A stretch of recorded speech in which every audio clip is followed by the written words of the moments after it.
힐링가족 여러분 안녕하세요. 여러분 제가 이분을 무려 6개월 정도를 기다렸어요. ETF 전문가시고요. 박민수 작가님 모셨습니다. 작가님 저희 힐링가족 여러분들이랑 인사 부탁드립니다. 네, 안녕하세요. 네, 제가 뭐 잰 건 아니고요. 책을 쓰느라고 다른 그런 요청들도 많이 좀 딜레이를 시킨 거라서 이렇게 늦게 찾아뵈서 죄송합니다. 저는 이제 MZ 세대에게 최고민수라는 그 닉네임을 얻었고요. 인생의 부캐죠. 그리고 필명으로는 샌드 타이거 샤크라는 필명을 가지고 있습니다. 아들아 주식 공부해야 한다. 그리고 40살에 시작하는 주식 공부 5일 완성의 저자이자 ETF 책인 부의 시작. 또 제가 재작년이군요. 집필을 했습니다. 현재는 패스트 캠퍼스 주식 투자 강사로도 열심히 활동하고 있습니다. 제가 요 책을 봤었는데 내용이 너무 좋아서 ETF 위주로 이제 그 이야기를 해주셔서 한번 여쭤봤어요. 네, 나와주셔서 너무 감사합니다. 뵙기 정말 힘들었습니다, 작가님. 예. 저도 무척 나오고 싶었는데 네. 여기가 촬영하는 곳이 또 경치가 너무 좋더라고요. 그래서 여기에 살고 싶다 이런 생각도 듭니다. 네. 아이고, 네, 작가님, 본격적으로 시작하기에 앞서서 샌드 타이거 샤크 이거 닉네임으로 정해주셨더라고요. 어떤 의미이세요? 예. 이게 저의 투자 철학을 담고 있는데요.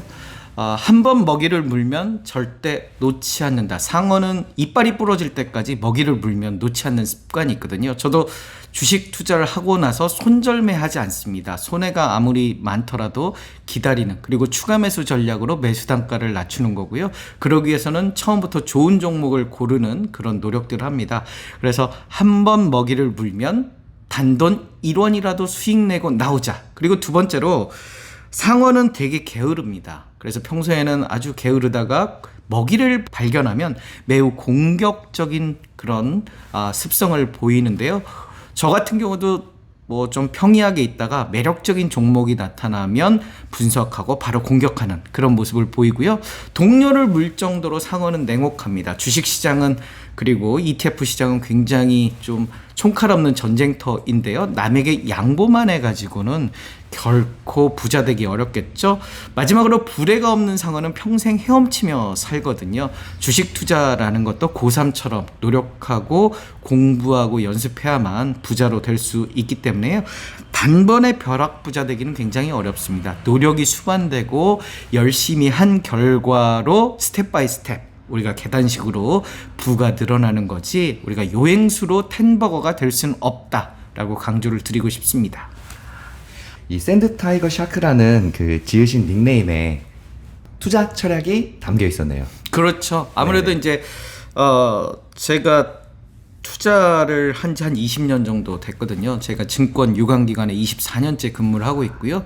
한 36살까지 잃기만 했는데 왜 이럴까라고 생각을 해봤더니 내 생각이 없었고, 그러다 보니까 투자하고 손해를 봤는데 어떻게 해야 될지 모르겠고, 처음부터 철저한 준비가 있으면 언제 매수하고 언제 매도할지, 특히 매도 타이밍을 잡기가 어려운데, 저는 이제 매도 타이밍을 우리가 쭉 이야기하면서 제가 강조를 드릴 부분이기도 한데요. 매도 타이밍을 미리 예측할 수 있다는 게 굉장히 매력적인 투자 방법이 되더라고요. 그래서 여러분들도 오늘 진행되는, 그리고 앞으로 진행되는 제 이야기에 좀 귀를 기울여서 저의 투자 방법을 좀 같이 공유를 했으면 좋겠습니다. 와, 작가님 너무 감사합니다. 네. 작가님, 본격적으로 이제 책이랑 작가님의 이 ETF 투자 전략을 이야기에 앞서서 네네. 최근에 주식시장에 많은 네네. 일들이 있었잖아요. 그 이슈에 대해서 몇 가지 좀 먼저 생각을 여쭤볼까 해요. 최근에 지금 미국 디폴트 얘기 나오기 시작하고 있습니다. 물론 될지 안 될지는 아무도 모르겠지만, 이런 디폴트가 나왔을 때, 또 이 일이 발생했을 때 뒤 이야기들이 많이들 궁금해지는데, 이 디폴트 이슈 어떻게 생각하시고 계세요? 일단 디폴트라는 게 이제 거의 채무 불이행해서 뭐 망하는 그런 상황이 되는 거잖아요. 이게 한두 번 있었던 건 아니고요. 2011년에도 미국 버락 오바마, 발음하기가 어렵네요. 네. 오바마 정부 시절에도 한 번 있었어요. 하원을, 우리가 미국은 상원과 하원이 있잖아요. 근데 하원을 장악한 공화당이 너무 많이 예산을 쓰고 있다, 지출 삭감을 요구하면서 협상을 벼랑 끝으로 몰았죠. 그래서 결국 데드라인에 이르러서 재정 적자에 대해서 추가 감축 방안도 합의하고 어떤 뭐 정부의 그런 지원들도 결의를 했는데요. 아마 이번에도 지금 공화당이 하원은 장악하고 있는 상황이거든요. 상원은 물론 민주당이 우세하지만 그러다 보니까 공화당 입장에서는 그냥 호락호락 이거를 넘길 리 없죠. 그래서 최대한 받아낼 건 받아내고 그리고 정부를 좀 흔들어서 바이든 정부의 생채기를 내겠다 이런 의도도 있는 것 같아요. 바이든 대통령 그리고 메카시 하원 의장 공화당 출신이죠. 모두 부채 한도 상향에는 동의를 하긴 하는데 공화당이 미리 정부 지출 감축안을 제대로 좀 내놔라. 그 조건이 맞으면 협상이 될 거다라고 하고 있고요.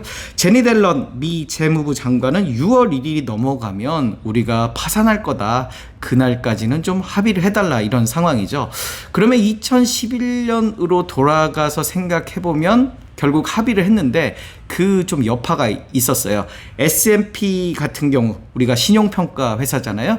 국가 부채 관리 역량에 미국이 좀 문제가 있다. 그래서 미국의 장기 신용 등급이 그 당시에 AAA, AAA였는데 AA 플러스로 강등을 시켜버리는.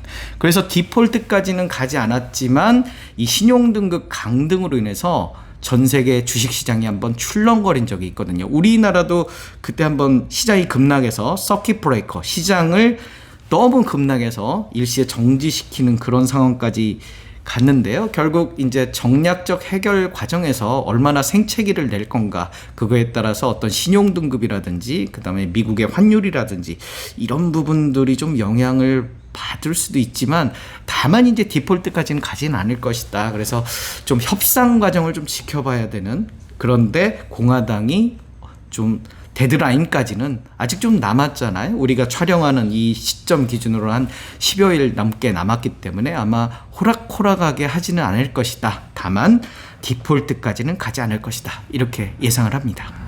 네, 작가님, 제가 이 질문을 왜 여쭤봤냐면 미국이 부채가 무려 4경이 넘는다고 하더라고요. 그렇게 어마어마한 게 있는데도 불구하고 이게 단순히 돈 문제뿐만 아니라 정치적인 이야기도 같이 껴있다는 말씀이시죠. 그렇죠. 미국은 이제 기축통화잖아요. 그래서 미국의 어떤 돈이 밖으로 이렇게 돌아야 되는 거죠. 미국이 흑자가 나면 결국 돈들이 미국으로 들어와서 세계 경제가 이렇게 위축되는 상황이 오거든요. 그래서 미국 기축통화 입장에서는 어찌됐든 전 세계로 돈이 빠져나야 되기 때문에 약간 마이너스 재정을 할 수밖에 없는 그런 구조적인 문제도 좀 있는 거죠. 네. 네, 작가님 또 다음 이야기 해보겠습니다. 네. 또 다른 이슈로 최근에 경기 침체에 관한 이야기들 많이 나오기 시작하고 있습니다. 어떻게 생각하시는지, 그리고 이 이야기가 왜 나오기 시작했는지 한번 말씀 부탁드립니다. 우리가 지금 인플레이션이 가장 큰 문제잖아요. 그 인플레이션의 여러 요인이 있지만 우크라이나와 러시아의 전쟁이 여기에 어떤 트리거가 됐죠. 그 우크라이나와 러시아는 세계적인 그 밀 그리고 석유 이런 부분에 있어서 주요 공급망이기 때문에 거기가 망가지면서 당연히 이렇게 식품이라든지 원유라든지 이런 부분들에 좀 급등을 불러왔고요. 인플레이션을 막는 방법은 결국 금리 인상 또는 미국 달러의 양적 완화 축소 이런 정책들을 미국이 할 수밖에 없거든요. 그러니까 시중에 돈 유통량을 줄여가지고 어떤 소비를 좀 축소시키고 그런 부분들이 어떤 물가 상승을 좀 완화시키는, 그렇기 때문에 금리 인상에 좀 안타까운 점은 경기 침체를 불러올 수밖에 없는 거죠. 왜냐하면 금리가 높아지면 사람들이 부채를 갖고 이러기 때문에 실질적으로 쓸 돈이 좀 적어지고요. 그리고 어떤 그 고용 이런 부분에서도 좀 문제가 생길 수도 있거든요. 소비가 줄어들기 때문에 고용 문제. 다만 이제 그동안 미국이 견조한 고용 지표를 보여줬기 때문에 이런 부분들이 소비 여력이 꺼지지 않는, 인플레이션이 그동안 계속 꺼지지 않는 그런 부분들이 있어서 미국이 공격적으로 금리 인상을 했고, 금리 인상 이런 부분들이 위험성 자산인 주식시장에는 오히려 반대로 좀 이 화랑장을 꺾는, 그리고 성장주의 어떤 주가 급등을 막는 그런 요인들로 작용을 했죠. 그래서 금리가 급격하게 오르면서 애플 같은 주식들의 어떤 상승세가 꺾인 그런 안타까운 점이 있었는데요. 최근 이번 달에 발표한 5월에 발표한 미국 CPI 지수에 따르면 2년 만에 5%대가 무너졌어요. 4.9%까지 빠졌는데요. 지금 미국의 기준금리가 5.25%거든요. 미국의 기준금리가 결국 이 CPI 물가 그 소비자 물가 지수에 걸맞게 계속 올려왔거든요. 그래서 5.25%보다 지금 CPI가 6%대가 넘었었는데 이제는 기준금리보다 떨어져 버리는 그런 상황이 된 거죠. 그렇다라고 하면 미국이 이 기준금리를 앞으로 더 올리기는 쉽지 않겠다. 왜냐? CPI보다 기준금리가 더 높아졌기 때문에 여기서 더 올린다라고 하면 경기 침체가 좀 더 심해질 가능성이 있거든요. 왜냐면 인플레는 이미 조금 꺾인 상황이고요. 향후 1년 기대 인플레이션이 한 4.4% 시장에선 예측을 해요. 이 말은 지금 4.9%이기 때문에 1년 정도 지나도 현재 정도의 인플레이션이 1년 정도는 유지될 것이다. 왜냐? 우크라이나와 러시아 전쟁이 지금 끝나지 않은 상황이기 때문에 이 식료품에 대한 물가 상승폭이 지금 가장 크거든요. 그래서 이런 부분들이 한 4.4% 유지가 되기 때문에 파월 의장으로서도 하반기에 기준금리를 내리기는 조금 어렵겠다. 한 1년 정도는 이 정도의 금리를 계속 유지시키면서 CPI를 계속 지켜보다가 지금 3년 기대 인플레이션은 한 2.9% 정도 되거든요. 그러면 적어도 2년 정도의 시간은 이 기준금리에서 큰 폭의 하락은 보이기 어렵지 않겠느냐. 연준의 지금 목표치는 2% 정도거든요. 그런데 2%대를 달성하는데 한 3년 정도 필요하니까요. 한 2년, 그러니까 내년 하반기 정도, 빠르면 내년 상반기 정도부터 이 기준금리를 조금씩 내려가지 않을까. 그렇다라고 하면 조금은 이 위험성 자산에 대한 공격적인 투자에 좀 시간이 필요한 거죠. 올해와 같은 대외 변수, 대외 상황이 한 1년 정도는 유지되다가 내년 하반기부터는 성장주로부터 해서 조금 주식시장이 좀 살아나는 그런 모습을 보여주지 않을까라고 기대를 좀 해봅니다. 네, 작가님 방금 중요한 이야기 해주셨는데요. 그렇죠. 금리를 올리게 되면 이 경기 침체는 같이 따라올 수밖에 없는 요소이다. 그렇죠. 우리가 뭐든지 두 마리를 토끼를 다 잡을 수는 없잖아요. 하나를 잡으면 하나는 어느 정도 잃어버릴 거를 각오를 하고 이제 스타트를 해야 한다는 거. 네네. 그래서 같이 따라올 수밖에 없었다는 말씀이시죠. 네, 알겠습니다. 또 다음 이슈로 얼마 전에도 또 은행 파산 이슈 한 바퀴 돌고 갔습니다. 네, 실리콘밸리 은행. 그렇죠. 네네. 사실 아직 끝나지도 않았죠. 앞으로도 계속 이어질 수도 있는 또 이슈인데 이런 은행 파산 쇼크로 투자자분들도 많이 불안해하고 계십니다. 또 이런 최근 그래서 은행 그 이슈들, 은행 쇼크들이 왜 생겼는지 이야기 한번 부탁드립니다. 네. 최근 그 실리콘밸리 은행 파산 그리고 주요 은행들이 좀 무너지지 않겠느냐라는 우려들을 많이 하는데요. 과거에는 뱅크런이 좀 오래 걸렸어요. 왜냐면 이제 종이 예금으로 이렇게 인출을 하다 보니까 좀 오래 걸리는데 지금은 우리가 인터넷 시장이 발달되면서 금세 과거 2008년 3월에 베어 스턴스 파산할 때는 한 6개월 정도 지난 다음에 리먼 사태가 일어났는데요. 지금 한 36시간 만에 막 뱅크런으로 SVB 실리콘밸리 은행이 막 충격에 빠지고 그런 디지털 금융 시대의 은행 도산은 순식간에 일어나는 이런 상황인데요. 지금 남아있는 제가 보기에는 가장 큰 이슈는 상업용 부동산의 부실. 이게 본격적인 금융위기의 확산의 기폭제가 될 것인가, 이게 이제 중요할 것 같아요. 우리가 예측할 수 있는 위기는 사실 위기가 아니거든요. 예측하지 않는 위기가 터졌을 때 그 충격이 굉장히 큰데요. 지금 총 5조 달러가 넘는 미국 부동산 대출 중에 중소형 은행의 비중이 한 3분의 1 정도 되고요. 특히 미국 상업용 부동산 대출의 70% 가까이는 중소형 은행이 도맡아 하고 있다고 그래요. 그래서 이런 어떤 상업용 부동산의 문제. 그런데 지금 코로나19로 인해서 재택근무가 굉장히 늘어나게 됐거든요. 사무실 공실률도 좀 올라가고요. 또 금리가 올라감에 따라서 부동산 가치도 좀 하락한 상황이고, 기업은 또 긴축 경영을 하다 보니까 이런 부분들이 이어지면서 올해 1분기 미국 사무실의 공실률이 무려 4%까지.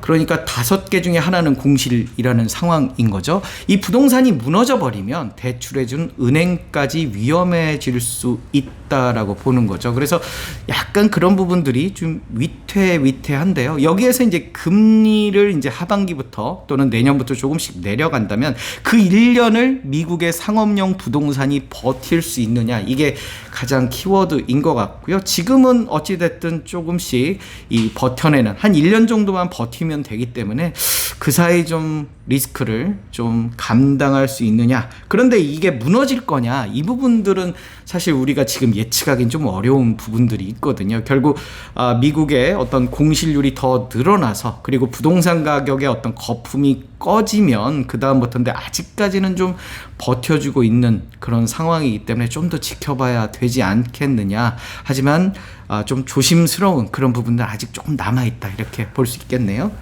네, 맞습니다. 작가님 지금 이야기해 주신 과정에서 또 궁금한 게 하나 생겼는데, 네. 저희가 이런 몇 가지 이제 그 방금 이야기했던 디폴트나 또 은행 쇼크 이야기, 경기 침체 이야기, 이런 것들을 궁금해 했었는데, 맞습니다. 최근에 이런 요소들에 이제 부동산 문제까지도 터질 수 있다. 2008년 같은 경우는 부동산이 터지면서 이제 이렇게 됐잖아요. 네. 부동산 이슈까지도 또 이제 추가로 올 수도 있다는 또 이런 힌트를 또 주셨네요. 그렇죠. 네네. 뭐 우리도 마찬가지로 부동산이 한번 이 경기 침체가 오면서 한번 꺼지기도 했잖아요. 금리가 올라가니까 당연히 부동산은 이렇게 가격이 이렇게 내려갔는데요. 관건은 이제 앞으로 미국이 더 금리를 올릴 거냐. 여기서 더 올린다면 부동산의 침체는 더 심해지는 거거든요.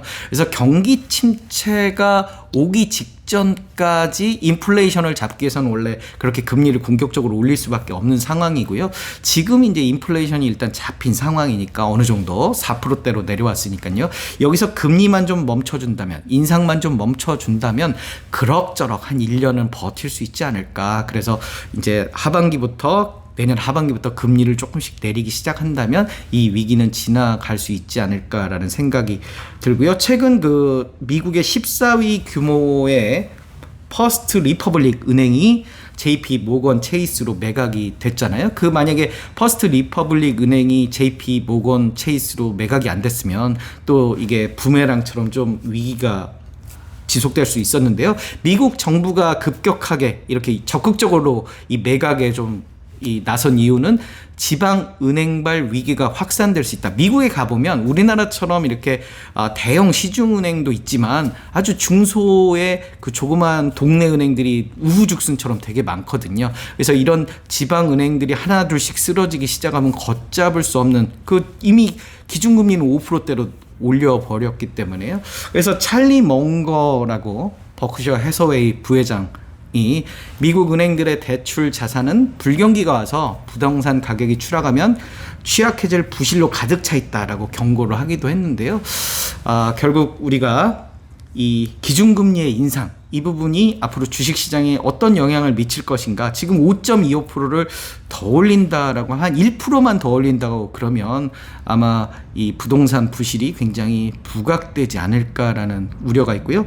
아까 앞서 언급했듯이 알려진 위험보다도 알려지지 않은 위험, 블랙스완이 충격을 가져올 것이다. 그래서 저는 키가 기준금리 5.25%를 한 6%대까지 올렸을 때 이 부동산발 금융시장 위기가 본격화되지 않을까라는 우려감이 있습니다. 맞습니다. 방금 또 이 금리에 대한 우리의 지금 일어났던 이슈들의 모든 원인이 물가 상승 금리로 인한 거였잖아요. 사실 이 금리를 가장 우리가 많이 체감하는 게 바로 지금 부동산입니다. 네. 최근 집을 사신 분들의 대출이 없으신 분들이 아마 거의 없으실 거예요. 네. 그래서 변동금리다 보니까 이게 제일 부담이 큰 상황이더라고요. 그래서 이걸로 인해서 부동산 이슈도 또 올 수 있다는 것. 네. 작가님 또 지금 방금 말씀드린 질문에 이어서 워런 버핏도 또 은행 위기가 끝나지 않았다. 더 올 수도 있다. 또 이뿐만 아니라 또 다른 최근에는 이번에 주주총회에서 또 다른 이제 위기들을 이야기했는데 그거에 대해서는 혹시 어떻게 생각하세요? 예, 아까 찰리 멍거 이야기를 제가 어차피 찰리 멍거가 버크셔 해서웨이의 부회장이고 워렌 버핏의 의견을 잘 전달하시는 분이기 때문에 비슷한 생각이지 않을까 싶어요. 그래서 올해 1분기에 워렌 버핏이 은행주들을 많이 정리를 하기도 했는데요. 이런 잠재적인 위기는 앞서 언급했듯이 금리 인상, 그 부분이 앞으로 더 오를 것이냐. 근데 저는 올해는 더 올리기 어렵고 이 4%대의 그 소비자 물가지수가 계속 유지만 된다면 올해는 슬기롭게 넘어가고 내년 하반기부터는 좀 기대 인플레이션 수치가 낮아지기 때문에 내년 하반기부터는 이 좀 은행 위기도 좀 가시지 않을까라는 기대를 갖고 있습니다. 작가님, 다음 이야기 해볼게요. 본격적으로 이제 ETF 이야기를 좀 네, 해볼까 네. 해요. 네. 저희가 오늘 작가님을 모시게 된 이유기도 한데요. 네, 네. 네. 너무 단순하고 너무 기본적인 질문들입니다. 예. 네. 네, ETF가 펀드나 단일 종목보다 매력적인 이유 어떻게 보시고 계세요? 이야기 부탁드립니다. 네, ETF가 Exchange Traded Fund죠. 주식과 펀드의 기능을 동시에 갖고 있어요. 주식의 기능은 주식 시장에서 거래된다는 특징이 있고요. 뭐 주식 종목처럼요.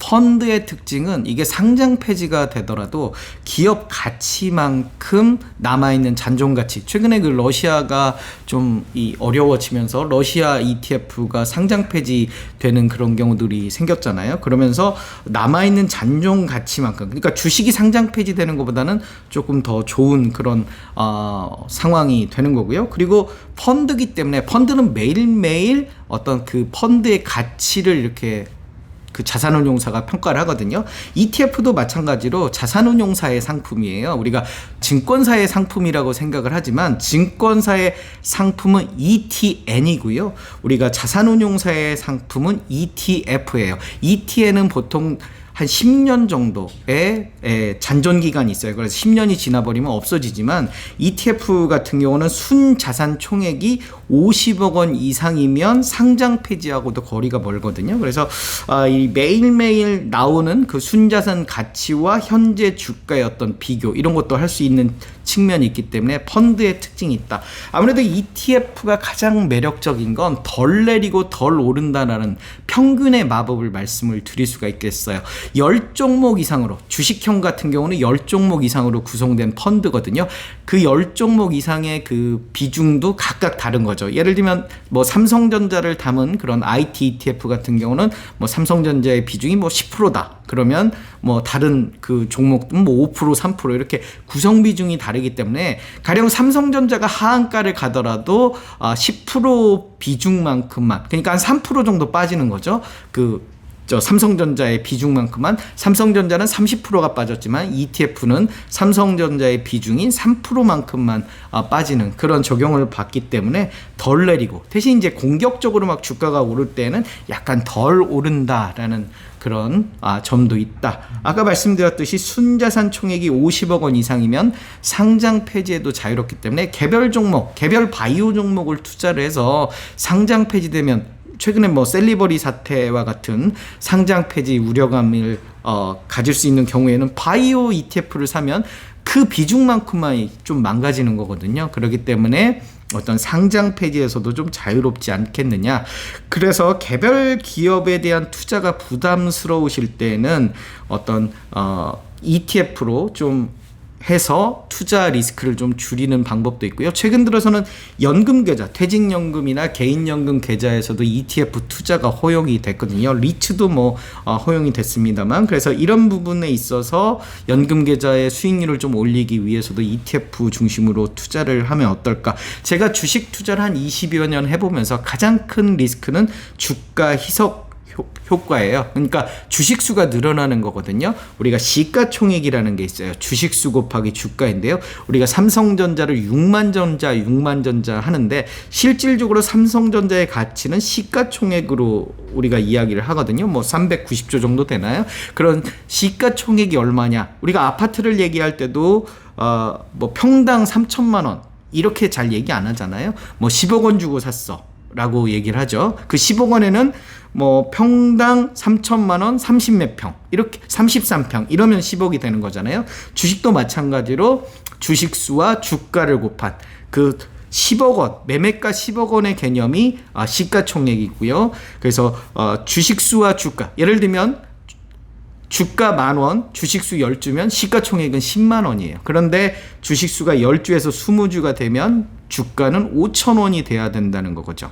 그런데 나는 가만히 있어서 아무 짓도 안 했는데 이 유상증자, 그러니까 유상증자라는 것은 주식수를 늘리는데 자본금을 늘리는 거죠. 주식수를 늘리는데 투자자에게 돈을 받고 대신 주식을 주는 행위예요. 그렇게 주식수가 증가하게 되면 결국 주가는 떨어지는. 그런데 5,000원이 10,000원이 되려면 굉장히 큰 호재가 나야 되거든요. 그래서 주가 희석 효과, 이게 주로 실적이 악화된 기업들이 이런 주가 희석 효과가 큰데요. 그런 측면에서 ETF는 유상증자와도 좀 거리가 있는 그런 측면에서 개별 기업의 어떤 주가 악재를 피해갈 수 있다라고 해서 안정적인 투자. 그래서 2차전지 ETF, 그러니까 2차전지 개별 기업을 사는 것도 뭐 경우에 따라 매력적일 수도 있는데요. 가령 예를 들면 2차전지에 투자하고 싶다면 2차전지 ETF를 투자해서 그 어떤 성장성의 과실을, 그리고 개별 기업의 악재, 상장 폐지라든지 실적 악화라든지 주식수가 늘어나는 이런 리스크, 또 상장 폐지된다는 리스크에도 좀 자유로울 수 있다라는 점을 강조를 드리고 싶어요. 네, 저희도 강조하고 싶은 분이 바로 그 부분인데, 예를 들어서 단일 종목을 갖고 있다, 이게 상장 폐지가 되면 그 돈은 완전히 없어지는 거잖아요. 그렇죠. 엄청난 그 사고가 날 수 있는데, ETF는 이제 그거를 미연에 당연히 방지할 수 있는 거죠. 또 한 가지 매력적인 게 이제 어떤 개별 기업의 악재가 없기 때문에 추가 매수 전략이 되게 좋아요. 그러니까 예를 들면 많이 망가졌을 때 내가 투자했는데, 제가 이제 246전법이라고 하는데요. 20% 손해 볼 때마다 추가 매수 전략으로 하면 매수 단가를 낮춰서 언젠가는 수익이 날 것이다. 근데 내가 매수를 했는데 뭐 많이 빠졌다. 그러면 보다 공격적인 그런 투자를 할 수가 있는, 그래서 추가 매수 전략이 굉장히 들어맞는, 그러기 위해서는 순자산 총액, 그러니까 상장 폐지될 그런 ETF만 아니면, 그리고 레버리지나 고버스처럼 공격적인 그런 2배수, 3배수 ETF가 아니면 우리가 좀 투자를 추가 매수 전략으로 좀 접근해 볼 수 있다라는 점도 하나의 강력한 메리트가 아닌가 싶습니다. 방금 246전법 그 이야기 해주셨는데 되게 괜찮은 법 같네요. 그렇죠. 제가 이제 소위 3천만 원으로 8억을 만들었네라는 프레임으로 우리 출판사에서 만들어준 프레임이기도 한데요. 뭐 사실은 맞으니까 그 어떤 7년 만에 그렇게 이 수익을 올렸던 그 배경에는 제 추가 매수 전략, 그러니까 소위 말해서 물타기죠. 물타기를 잘해서 그런 부분들도 있거든요. 왜냐면 내가 매수하고 나서 주가는 이렇게 빠질 수 있거든요. 그 빠졌을 때 손절매하는 게 아니라 오히려 추가 매수 전략으로 접근해서 매수 단가를 낮춘다. 그러면 저한테 이렇게 물어보거든요. 기회비용 측면에서 다른 종목에 가서 수익 내는 게 낫지 않겠느냐. 그런데 다른 종목에서 수익 낼 거면 여기서 이미 플러스가 났어야 되거든요. 그래서 이 손절매해서 다른 종목에 가서, 그러면 손절매를 해보면 우리가 투자 금액도 줄어있는 상태거든요. 그거를 다른 종목에서 만회하려고 단기간 공격적으로 투자를 하는 그런 투자 습관들이 길러지기 때문에 오히려 이 많이 망가진 종목에서 추가 매수를 해서 매수 단가를 낮춰놓는, 그래서 미리 매수 전에 추가 매수 전략을 세우는, 그러기 위해서는 맨 처음부터 좋은 종목이어야 된다. 좋은 종목이라는 건 제가 봤을 때 ETF도 하나의 좋은 종목이다라고 생각이 들고요. 투자의 순서를 저는 ETF부터 시작을 해야 된다. 주식 투자를 맨 처음 하시는 분들은 여러 가지 장점이 있는 ETF부터 적어도 6개월에서 1년 정도 트레이딩을 하고요. 그 다음에는 배당으로 넘어가서 배당주를 한 1, 2년 하고, 그 다음에 이제 실적 개선주로 넘어가서 실력을 쌓은 다음에 화끈한 그런 이슈인 테마에 집중을 하는 게 순서적으로 맞는데, 우리는 그 반대로 하거든요. 먼저 급등락이 심한 테마에 있다가 크게 손해를 볼고, 그 다음에 이제 정신 차리면 뭐 실적 개선주라든지 고배당 ETF로 접근하는, 그래서 이런 시행착오를 좀 적게 하기 위해서는 ETF부터, 특히 나이가 많으신 분들은 중요한 게 재산을 좀 지키는 게 중요하거든요. 얼마를 따는가 보다는 얼마를 지키느냐, 지키는 투자에 있어서 ETF만큼 매력적인 건 없다. 그리고 가급적 빚내서 투자하지 않았으면 좋겠다라는 것도 하나 조언을 드려요. 우리가 빚내서 투자하다 보면 특히 주식 시장에서 뭐 신용융자라든지 미수라든지 이런 빚내서 투자하다 보면 시장이 한순간 꺾여버리면, 급락이 오면 손절매하는 방법밖에 없거든요. 그렇기 때문에 우리가 빚내서 투자, 특히 ETF 투자를 하실 분들은 빚내서 투자하지 않았으면 좋겠습니다. 네, 작가님 지금 정말 중요한 이야기 해주셨습니다. 저희 채널에서 비투를 절대 하지 마시라고 늘 강조를 하고 있어요. 네. 그리고 이제 그 ETF, 이제 우리가 투자를 시작할 때 보통 ETF로 어느 정도 6개월에서 1년 정도 주식시장의 기본 개념을 이해하고, 그 다음에 한 단계씩 나아가서 나중에는 이제 수익률, 등락이 이제 리스크도 크지만 수익도 클 수 있는 테마주로 이렇게 완전 집중 투자로 가는 것, 이 과정으로 시작해야 되는데 일반 사람들은 반대로 하고 있다는 것. 그렇죠. 그렇죠. 최근 들어서 이제 그 소주 한 잔에 임창정 선생님 사태가 벌어진 것도 CFD라고요.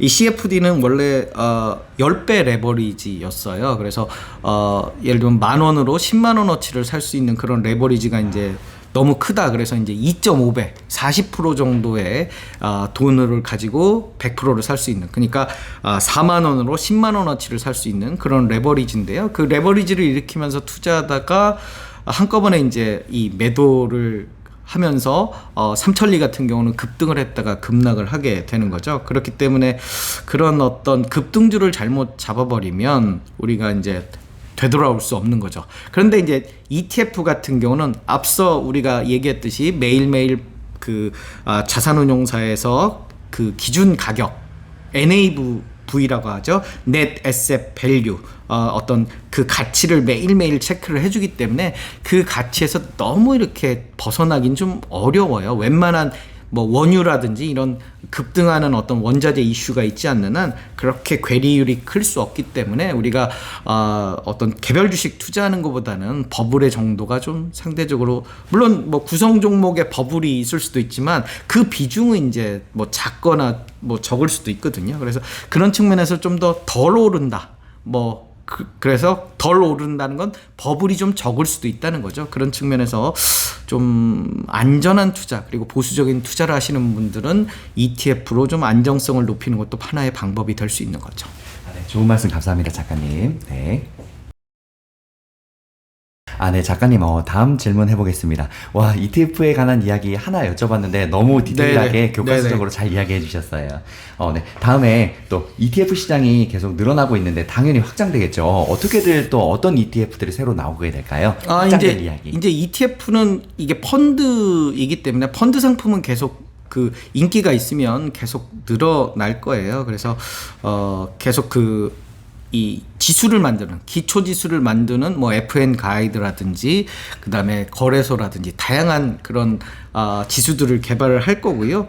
인기 있는 그런 지수들이 최근 들어서 예를 들면 뭐 반도체 소부장 ETF가 새로 나왔거든요. 소재 부품 장비에 포커스를 맞춰서 이런 ETF들이 나오고, 뭐 로봇 시장이 이렇게 발전하면서 로봇 관련 ETF들이 나오고 이러기 때문에 ETF 시장, 특히 연금, 퇴직연금이라든지 개인연금의 시장이 갈수록 커지고 그에 대한 투자 확대가 있기 때문에 앞으로도 계속 확장되지 않을까 싶고요. 정책적으로는 액티브 ETF에 대한 정부의 어떤 지원들이 커지지 않을까라는 생각이 듭니다. 우리가 패시브하고 액티브 ETF로 나뉘는데요. 패시브 같은 경우는 기초지수를 90% 이상 추종을 하기 때문에 펀드 매니저의 재량이 좀 적어요. 그냥 그 정해진 지수, 예를 들면 코스피 200을 추종하는 ETF다 그러면 코스피 200의 구성 종목 비중에 맞춰서 그냥 그대로 따라가는 그런 거고요.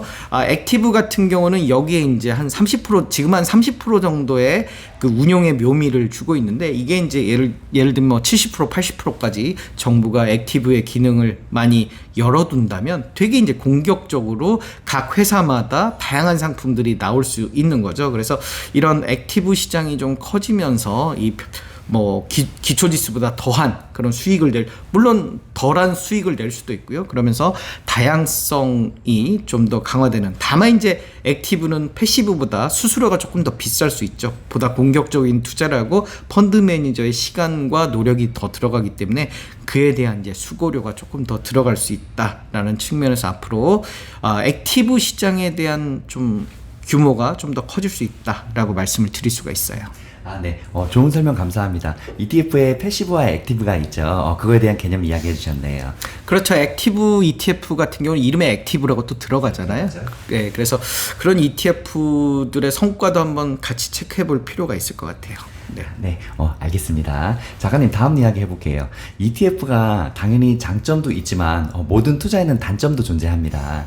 ETF도 이제 그 주의해야 할 점들이 있을 텐데 어떤 것들이 있을까요? 일단 이름만 보고 그 2차 전지다 하면 우리가 2차 전지 ETF라고 그냥 똑같을 거다라고 넘겨 짚는데요. 상위 구성 종목 체크는 필수예요. 특히 상위 한 3종목 정도는 그 ETF의 어떤 이 성질을 나타내거든요. 그렇기 때문에 우리가 상위 10종목에 대한 어떤 구성 비중들은 좀 체크를 해봐야 될 것 같은데요. 예를 한번 들어보자면 우리가 이제 그 2차 전지 ETF가 지금 우리가 녹화하는 현재 한 7개 정도가 있어요. 그래서 7개 정도. 그러니까 2차 전지라는 이름을 가진 ETF가 한 6개 정도 되고요. 그다음에 배터리, 뭐 리사이클링, 이렇게 배터리라는 이름을 가진 ETF까지 아마 한 7개 정도 되는데요. 이 배터리 리사이클링 같은 경우는 뭐 리사이클링, 그러니까 폐 배터리에 조금 더 포커스를 둔 거겠죠. 그 다음에 2차 전지 소부장이라는 이름을 가진 ETF는 소재 부품 장비에 조금 더 포커스를 둔 거고요. 2차 전지 액티브라는 ETF는 액티브, 그러니까 한 30% 정도 재량을 뒀으니까 조금 공격적으로 이렇게 구성을 시의적절하게 할 거고요. 재밌는 거는 이제 2차 전지 테마, 2차 전지 산업, 2차 전지 K 뉴딜, 이것만 봐서는 서로 비슷할 것 같잖아요. 한데 그 구성이 좀 다르다는 거죠. 특히 2차 전지 이제 뉴딜, K 뉴딜, KRX 2차 전지 K 뉴딜 같은 경우는 구성 종목이 배터리 그 완성품인 배터리 셀, 그러니까 LG 에너지 솔루션이라든지 삼성 SDI 같은 이런 완성품의 제품을 만드는 그런 종목들의 구성 비중이 상대적으로 좀 높고요. 2차 전지 테마나 2차 전지 산업은 소재 부품 장비, 뭐 양극재라든지요, 이런 기업들의 비중이 조금 더 높거든요. 그래서 각각의 어떤 비중들이 다르기 때문에 우리가 상위 구성 종목의 체크는 좀 반드시 하고 갔으면 좋겠다라는 말씀을 드려요. 우리가 삼성전자는 반도체 기업으로 알고 있는데요. 실질적으로는 그 기업의 어떤 종목 이 분류상 IT 기업에 속해 있어요. 그래서 코덱스 반도체라는 ETF 같은 경우 반도체가 들어가서 당연히 삼성전자가 들어있을 거다 생각하지만 삼성전자는 빠져 있어요. 그래서 SK 하이닉스가 메인이고요. 뭐 그다음에 반도체 소부장주. 오히려 코덱스 IT라는 그 ETF에는 삼성전자가 들어있는 거죠. 그래서 이름만 반도체라고 해서 반도체 ETF에 삼성전자가 들어갔겠거니 하지만 우리가 상위 구성 종목을 좀 체크해보고 기초지수 이름이나 그 ETF 명만 가지고 너무 이게 확정적으로 판단해서는 안 되겠다. 상위 구성 3종목은 꼭 체크를 해봐라, 이렇게 말씀을 드리고요. 동일 기초지수일 경우에 수수료가 좀 달라요. 그래서 이왕이면 수수료가 좀 저렴한 ETF를 고르는 게 뭐 장기적으로 좋겠죠. 또 시가총액을 체크해 봐야 됩니다. 순자산 총액이 50억 원 미만이면 상장 폐지이기 때문에 우리가 시가총액이 최소한 한 50억이 넘는, 보수적으로 본다면 한 100억 이상인 그런 ETF 중심으로 해야 상장 폐지 리스크를 피해갈 수 있다. 또 시장 가격과 넷 에셋 밸류라고 NAV 간의 괴리율, 이거는 뭐 우리가 MTS라든지 뭐 HTS 그리고 네이버 증권 포탈에도 다 괴리율이 나와 있거든요. 그래서 실제 NAV, Net Asset Value, 자산운용사에서 정한 가치와 시장 가격의 괴리율이 높으면 그만큼 비싸게 주고 산 꼴이 되거든요. 결국 이 괴리율이라는 것은 어떤 급등했던 그런 투자자 관심이 줄어들면 원위치 되기 때문에 그만큼 비싸게 산 만큼 나중에 손해볼 개연성이 높죠. 그래서 대부분은 NAV 부근에서 이렇게 움직이지만 그 괴리율이 클 때에는 그것도 좀 체크해보고 투자에 임하시는 게 좋을 것 같다. 그리고 이제 환율 같은 경우도 뭐 미국 시장에 상장되어 있는 그런 종목들을 구성하는 ETF나 뭐 원자재 관련한 그런 ETF들은 환율 해지 여부도 좀 체크를 해봐야 되거든요. 그래서 환율이 오를 것 같다라고 하면 환해지를 안 한 ETF가 좋을 것 같고요. 오히려 환율이 떨어질 것 같다라고 하면 환해지한 ETF가 좋겠죠. 환해지는 끝에 H자가 표시되어 있거든요. 그래서 H 여부에 따라서 환해지 여부를 체크를 해보시면 좋을 것 같아요. 국내 주식형 그리고 국내 기타형으로 ETF가 구분이 되거든요. 그래서 국내 주식형은 국내 주식시장에 상장된 종목들을 가지고 ETF를 운영을 해요. 지금 2025년까지는 우리 국내 주식시장에 대한 그런 뭐 투자 차익에 대해서 지금 비과세를 하기로 했잖아요.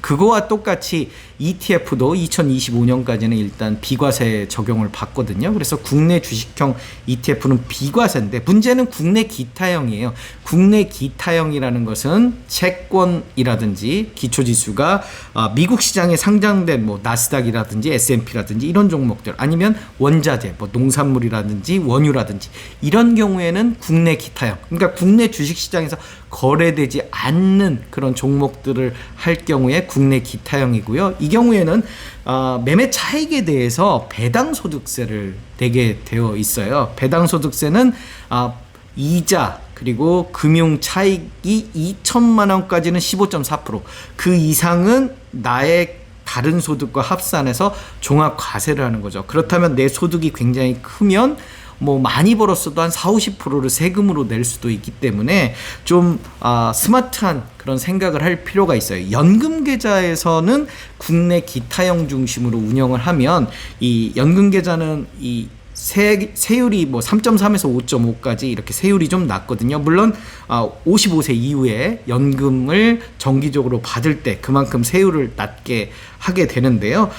이런 어떤 낮은 과세와 그리고 연금을 타기 전까지는 세금을 물지 않거든요. 과세 이연이라고 하는데요. 이런 측면에서 어떤 국내 기타형 ETF 같은 경우는 주식 계좌에서 운영하지 말고 연금 계좌에서 운영하시는 게 장기적으로 절세 측면에서 괜찮다라고 강조를 드리고요.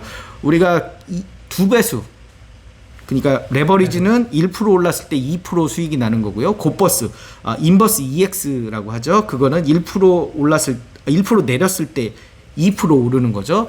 이런 것들은 한 방향으로 강력한 모멘텀이 있어야 돼요.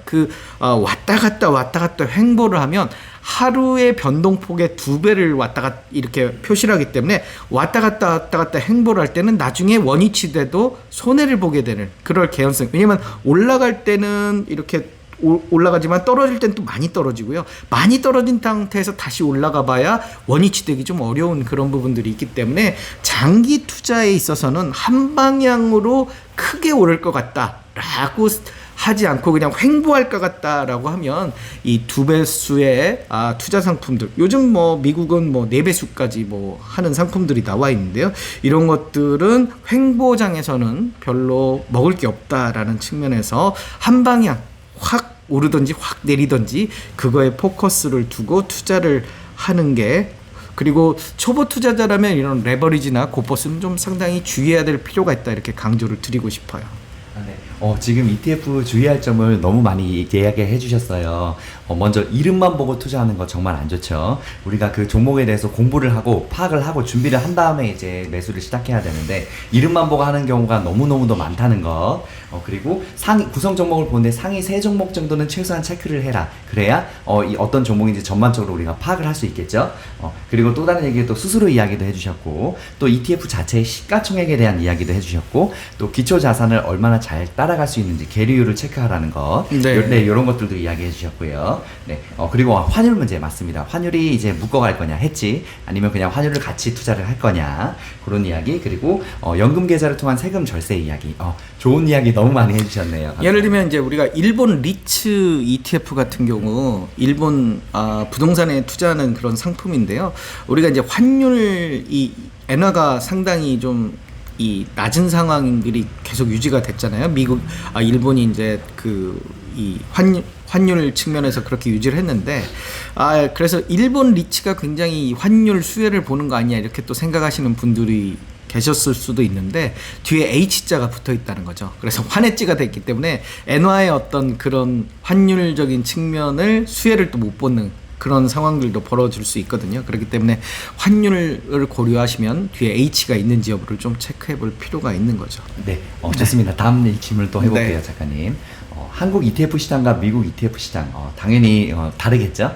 또 어떻게 그 다른지 한번 비교 한번 부탁드립니다. 네. 일단 아무래도 미국이 이제 다양한 상품 그리고 다양한 뭐 레버리지라든지 뭐 4배수까지 뭐 있는 그런 다양성들이 있고, 우리나라보다 아무래도 섹터라든지 이런 부분들은 더 많이 있겠죠. 하지만 이제 대표적인 그런 ETF, 미국에 상장되어 있는 기초지수를 추정하는 ETF들도 우리나라에 들어와 있기 때문에요. 저는 이제 좀 고려해야 될 부분이, 해외 시장에 상장된 ETF는 22% 상장 차익에 대해서 22% 분리과세를 하고 환 노출, 모든 상품이 환 노출되어 있거든요. 그래서 어떤 환율 해지에 대한 부분, 그리고 물론 이제 상품에 따라서 해지 되느냐 안 되느냐가 H자가 이제 써 있느냐 여부가 중요하겠지만, 어떤 환 노출에 대한 대비, 그리고 절세 측면에서 분리과세 22%보다 적게 낼 수 있는 그런 방법들이 있기 때문에 미국 시장에 상장되어 있는 그런 미국 ETF보다 미국의 그런 어떤 기초 지수를 추정하는 한국에 상장되어 있는 그런 ETF들이 연금 계좌에서 운영하면 3.3%에서 5.5%, 분리과세는 22%잖아요. 그런 측면에서는 오히려 절세 측면에서는 연금 계좌에서 미국 주식 시장에 투자하는 한국에 상장된 ETF를 투자하는 것도 괜찮겠다. 예를 들면 뭐 QQQ보다는 미국 나스닥 100을 추정하는 한국에 있는 그런 ETF들이죠. 물론 그 어떤 시장의 성장성을 봤을 때는 한국 시장보다 미국 시장의 장기적인 성장성을 그동안 더 높이 살 것 같아요. 한국 시장은 이렇게 올라갔다가 내려가는, 그러면서 결국 성장성은 어느 정도 좀 정체된 그런 모습들을 보여줬는데요. 미국 시장은 장기적인 성장성을 그동안 보여준 모습들이 있어서 미국 시장에 어떤 장기적인 투자를 계획하시는 것도 나쁘진 않다라고 바라보고요. 다만 이제 지금 최근 들어서 환율이 한 1,300원대까지 올라갔던 부분이 있잖아요. 그래서 그런 부분들이 앞으로 환율이 떨어지게 되면 실제 주식시장에서는 수익이 났지만 환율에 좀 손해보는 그런 부분들도 좀 지금 시점에서는 좀 고민스러운 부분이기도 해요. 다만 이제 절세 측면에서 우리가 국내 연금 계좌에서 미국 주식시장을 기초지수로 하는 그런 ETF들을 투자하는 게 미국에 직접 상장되어 있는 ETF보다는 어떤 세금 면에서는 유리할 수 있다라고 강조를 드리고 싶어요. 네, 방금 초보 투자자분들의 시작을 위한 좋은 예를 하나 말씀해 주셨네요. 그렇지 않아도 이어진 질문으로 다음 질문도 저희가 이제 하나 갖고 와본 게, 미국에서 가장 유명한 종목 S&P 500하고 그 다음에 나스닥 100 이렇게 두 개 있잖아요. 네네. 초보분들이 가장 많이 이제 ETF를 접근하기 시작하는 두 종목인데, 요 종목들 어떤 게 더 투자하는 게 좋을지 어떻게 생각은 어떠세요, 작가님? 일단 뭐 S&P 500이나 나스닥 100이나 둘 다 뭐 좋은 그런 지수들이죠. 뭐 다우 30과 함께 우리가 그 S&P 500 같은 경우는 500 종목인데 공업주에 400 종목, 운수주에 한 20개 종목, 공공주에 40개, 금융주 40개 뭐 이렇게 해서 500 종목이 구성이 되어 있고요. 스탠다드 앤 푸어스라는 그 회사가 신용평가 회사죠. 500 종목 뭐 501개인가요? 뭐 이 정도의 종목을 구성을 하는 거고요. 나스닥 100 같은 경우는 마이크로소프트, 넷플릭스, 뭐 인텔, 구글, 페이스북 뭐 이런 페이스북은 이름이 바뀌었죠. 이런 기술주 중심의 어떤 시장이 될 것 같아요. 그런데 이제 뭐 상황에 따라 좀 다를 것 같아요. 아무래도 이제 금리 인상 이런 부분에 기술주들이 좀 민감하거든요. 그래서 금리 인하가 앞으로 이제 공격적으로 이루어진다고 하면 나스닥 100이 좀 더 급등할 개연성들이 높고요. S&P 500 같은 경우는 나스닥보다는 변동성이 좀 작거든요. 그래서 좀 더 안정적인 변동성을 원하신다면 S&P 500이 될 것 같고요. 앞으로 금리 인하가 공격적으로 이루어질 것 같다면, 조금 공격적인 배팅을 하겠다면 나스닥에 좀 더 포커스를 둘 수 있겠다. 그런데 뭐 어찌 됐든 두 지수 모두 괜찮은 지수이잖아요. 장기적인 성장성을 봤을 때는 꾸준하게 상승. 그러니까 어떤 성장성, 장기적인 성장성을 보면 나스닥 100이 그동안 더 높게 보여줬고요. 반면에 어떤 금리 인상의 조정폭은 또 나스닥이 S&P보다 훨씬 컸거든요. 그래서 어떤 변동성 측면에서는 나스닥 100이 훨씬 더 큰 것 같고, 안정적인 측면, 그리고 앞으로의 어떤 금리 인하 이런 것들을 종합적으로 좀 고려를 해보시면 좋을 것 같고요. 우리나라에서도 뭐 타이거 미국 나스닥 100이라든지요, 타이거 S&P 500 뭐 선물 이런 그런 ETF들이 있으니까요. 이런 것들도 한번 그러니까 뭐 스파이나 뭐 QQQ도 있지만 이런 부분들도 좀 국내에 상장된 그런 ETF들 연금 계좌에서 운용할 수 있잖아요. 이런 부분들도 좀 보시면 될 것 같고요. 또 우리가 러셀 2000이라는 지수도 있어요. 그래서 저 미국 시장에 상장되어 있는 중소형 그런 섹터죠. 그래서 코덱스 러셀 2000 뭐 이런 ETF도 있으니까요. 이런 부분들도 우리가 한번 체크를 해볼 필요가 있겠다 말씀을 드려요. 네. 작가님 방금 이 두 종목 이야기하면서 우리가 그 예를 들어서 투자 방향, 성장성으로 투자할 거냐 아니면 안정성으로 투자할 거냐 이런 전략에 그 따라서도 이제 종목 선택이 완전히 또 달라질 수 있는 거죠. 그렇죠. 워렌 버핏 선생님이 그 본인이 이제 돌아가신 다음에 그 자기 와이프가 남아있는 재산을 S&P 500 지수를 추종하는 ETF로 운용을 했으면 좋겠다.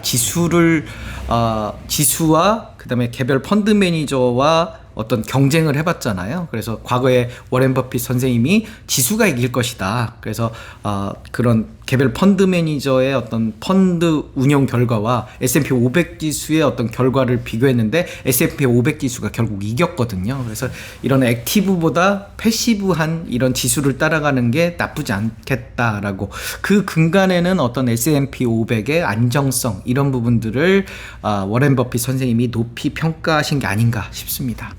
네. 다음 질문 바로 또 해볼게요. 그럼 작가님께서는 ETF를 고를 때 가장 중요하게 보시는 것 혹시 어떤 것이 있으실까요? 저는 이제 장기적인 성장성을 좀 중요하게 생각을 하고요. 그래서 아들한테도 ETF로 증여를 해보는 것도 나쁘지 않겠다라고 바라보는 거거든요. 그래서 제가 이제 아들아 주식 공부해야 한다라는 책을 냈고, 또 아들에게 좀 더 안정적인 주식 투자를 했으면 좋겠다라고 늘 강조를 하는데요. 장기적인 관점에서 실적 개선이 이루어지는 섹터, 그리고 안정적으로 고배당을 하는 그런 ETF 섹터, 이렇게 두 가지로 나뉠 수가 있을 것 같아요. 그래서 우리가 저는 이제 실적 개선, 그러니까 돈 잘 버는 회사가 실적 개선이고, 돈을 잘 베푸는 회사가 고배당이겠죠. 그래서 고배당과 실적 개선, 이 두 가지가 맞물리는 섹터들을 장기적인 관점에서 묻어두는 투자 전략, 뭐 자식에게 증여하는 측면에서도 좋고요. 다만 이제 그 실적이라는 것은 주기적으로 변동성이 심하잖아요. 그래서 반도체와 같은 사이클 산업은 이 실적이 악화됐을 때 사서 실적이 아주 좋아졌을 때 매도하는, 왜냐하면 사이클은 이런 주기를 가지고 변동성, 특히 그 메모리 반도체 같은 경우는 2-3년을 주기로 기술 개발에 따라서 그 메모리 반도체의 교체 주기가 보통 벌어지거든요. 그러면 2년 또는 3년마다 실적이 급등했다 급나가는, 그래서 삼성전자 같은 경우도 작년 말 기준으로 54조 원 정도의 당기 순이익을 거뒀거든요. 근데 올해 말 예상 당기 순이익이 11억 원이에요. 그러다 보니까 삼성전자의 주가가 지금 힘을 잃은 거고요. 작년 실적 기준으로 하면 근래 3-4년 들어서 최고의 실적인데 왜 주가가 빠지느냐? 앞으로 올해 실적이 엉망이 될 거다. 5분의 1 토막이 나기 때문에 그만큼 주가가 힘을 잃는 거고요. 오히려 이런 악재인 상황에서 매수 관점으로 접근하고 한 2025년이면 다시 50조 원대의 당기 순이익을 예측을 하거든요. 그러면 2023년에서 이렇게 급락을 했다가 24년, 25년 이렇게 올라오는 사이클이라면 지금 우리가 반도체 관련 기업들에 좀 주목할 필요가 있겠다. 외국인과 기관은 지금 반도체 주식들을 끌어모으고 있거든요. 여기에 삼성전자가 앞으로 10년 동안 매년 30조씩 설비 투자를 우리가 용인 클러스터에 한다고 했잖아요. 그러니까 비메모리 반도체에 보다 집중을 할 것이다라고 이제 삼성전자가 이야기를 했기 때문에 우리나라가 그 반도체 산업에서 차지하는 비중이 글로벌하게 한 20% 정도 돼요. 50%가 이제 미국이고요. 우리나라가 20%인데 그럼 우리나라가 굉장히 이렇게 반도체의 선진국 같이 보이지만 비메모리 반도체, 그러니까 반도체는 메모리가 있고 비메모리가 있는데 비메모리는 맞춤형 소형 생산이에요. 다양한 상품들을 팹리스라는 게 설계를 하고요. 그 설계한 거를 파운드리가 이렇게 생산을 하는데, TSMC, 대만의 TSMC라는 회사가 전 세계 시장의 한 60% 정도를 차지하고 삼성전자가 한 15% 정도 차지를 하고 있는데요. 이 비메모리 반도체가 반도체 시장에서 차지하는 포션이 한 80% 정도 되거든요. 그래서 이 비메모리의 어떤 비중이 앞으로 좀 더 올라가야 되는 이런 상황이죠. 그래서 우리가 비메모리가 그 전체 100에서 한국이 3% 정도밖에 차지를 안 하고 있어요. 그래서 이런 어떤 부분에 있어서 앞으로 삼성전자의 투자가 늘어나면 올해와 같은 이 실적 악화를 조금 더 회복하지 않을까라는 기대감을 가지기 때문에, 이렇게 사이클이 있는 산업, 그리고 앞으로 설비 투자가 늘어나는 기업들은 기노업으로 좀 실적이 악화됐을 때 사서 좀 한 2, 3년 후를 내다보는 그런 투자를 할 수 있는 거고요. 아까 그 성장성, 실적 개선에 방점을 둔다고 하면 이 성장성이 꺾이지 않는 한 계속 좀 홀드하는, 그래서 대표적으로 이제 성장성을 보이는 지금 섹터들은 뭐 2차 전지라든지요, 방산, 그리고 뭐 엔터, 이런 산업들이 앞으로 한 2, 3년 정도는 어떤 실적 성장세가 뚜렷할 거다라고 기대를 하고요. 그래서 그런 부분들을 미리 선점하고 좀 묻어두는, 그래서 실적이 추세가 성장성이 높은 것들은 실적 추세가 꺾여버리면 이제 매도를 하는 거죠. 그러니까 미리 2, 3년 후에 실적을 찾고 그 실적이 꺾이면 매도하는, 미리 매도하는 거죠. 그러면 실적을 어떻게 찾을 것이냐, 증권사 리포트에는 실적이 다 나오거든요. 한 2, 3년 후가. 그러니까 반도체 ETF에 투자하면 그 상위 구성 종목들의 리포트를 보고 그 기업들의 어떤 실적 예측치를 찾아보는 방법이 하나 있고요. 네이버 증권에 보면 컨센서스라는 섹터가 있어요. 거기에서 어떤 그 기업들의 어떤 실적 예측치 이런 것들을 찾아서 보는 거죠. 그러면 그 실적이 어떻게 이렇게 나오는지 예를 하나 들어볼까요? 우리가 최근 들어서 배터리 아저씨 때문에 2차전지 관련 기업들의 어떤 관심이 굉장히 높아졌는데요. 에코프로비엠을 보유했느냐, 보유하지 않았느냐에 따라서 뭐 포모적으로 나뉘기도 하는데요. 에코프로비엠이 이 2차전지 양극재 생산 기업이에요. 왜 주가가 올라갔느냐를 설명을 드리자고 하면 2020년에 단기 순이익이 469억이었어요. 그런데 작년에는 2,300억까지 5배 이상 늘게 되는 거죠. 그런데 2025년이면 7,400억대까지, 그러니까 작년보다 3배 정도의 어떤 성장세를 보여주는 거죠. 이런 미래 2025년의 성장성을 끌고 미리 와서 주가가 이렇게 급등을 하는 거죠. 그래서 우리가 이런 실적 개선 측면에서 실적이 증가하는 그런 업종들을 찾아서 좀 홀딩하는 그런 투자 전략도 좋고요.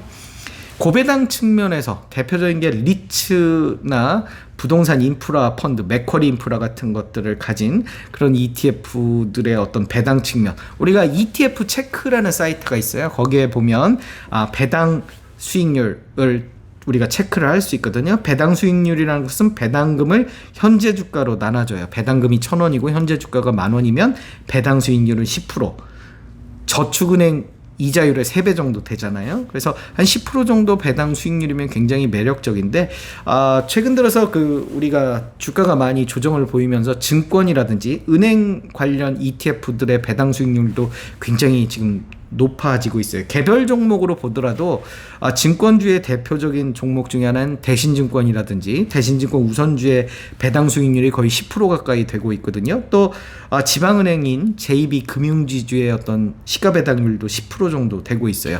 그래서 은행이나 어떤 증권 ETF도 배당 수익률이 높기 때문에 이런 측면, 그리고 부동산 인프라 ETF 같은 경우도 고배당 측면, 리츠의 부동산 간접 투자죠. 리츠의 배당 가능 이익의 90% 이상을 배당을 하기 때문에 안정적인, 또 부동산 인프라 ETF 같은 경우 월 배당식이거든요. 매월 배당금을 주기 때문에, 그래서 고배당 측면에서 그런 ETF 체크라는 사이트에서 고배당 배당 수익률을 한번 찾아서 고배당 ETF를 투자하시는 것도 괜찮겠다라고 말씀을 드리고요.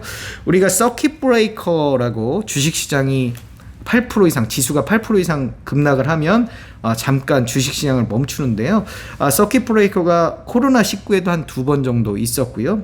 또 미국 신용등급 하락이라든지 미중 무역 갈등 이럴 때마다 전체 주식시장이 한번 망가지거든요. 그럴 때마다 배당 수익률이 15% 이상인 종목이나 고배당 ETF에 집중적으로 투자하시면 인생 주식으로서 평생 행복하게 살 수 있겠다라고 강조를 드려요. 그래서 우리가 저는 주식 투자의 구성비 중에 50%는 배당주에 투자하라 이렇게 말씀을 드리거든요. 안정적으로 배당을 어느 정도 누리면서 또 이렇게 나머지는 공격적으로 투자를 해야 되지, 전부 이렇게 뭐 성장주라든지 전부 뭐 테마주라든지 이렇게 투자하는 것은 굉장히 리스크가 크기 때문에 항상 50% 정도는 배당에 포커스를 두고, ETF도 마찬가지죠. 배당의 한 50% 정도는 좀 포커스를 두고 투자를 하셨으면 좋겠다라고 강조를 드려요. 네, 작가님 방금 중요한 이야기 몇 가지 해주셨는데요. 먼저 가장 중요하게 고르는 것, 장기적 성장성. 당연한 얘기죠. 이 종목이 앞으로 얼마나 미래 가치가 올라갈까, 이거에 대해서 우리가 그것들을 보고 투자를 하는 거죠. 그리고 특히 반도체 산업에 대한 미래의 성장성에 대해서 한 번 더 이야기해 주셨네요.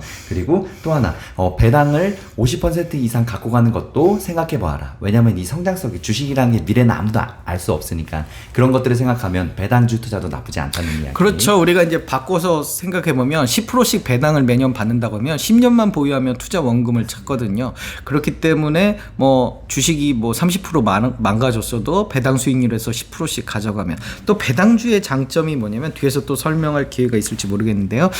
배당의 장점이 뭐냐면 시장이 급락했을 때도 안정적으로 주가의 유지가 가능하다는 거죠. 그래서 올해와 같은 약세장에서도 코스피 상승률보다 고배당 50이라고요. 우리가 이 기초지수 중에 하나인데요. 고배당 50 종목을 이렇게 둘러싼 그 기초지수의 상승폭이 훨씬 더 높아요. 그래서 약세장에서 우리가 두 가지 포인트, 실적 개선주와 고배당주, 개별 종목 장세잖아요. 그래서 그 두 가지 섹터가 시장을 이끌어가는데, 우리가 그런 측면에서 꼭 실적 개선과 고배당에 포커스를 맞춰 놓는 게 좋겠다. 올해도 지켜놓고 봐보면 방산이라든지요, 엔터라든지, 그리고 자동차라든지, 여기 2차전지, 이런 섹터들이 다 실적 개선이 크게 증가한 기업들이거든요. 그렇기 때문에 그런 기업들의 주가 상승폭이 상대적으로 컸고요. 고배당주들은 또 안정적으로 주가 움직임을 좀 보여준 그런 측면,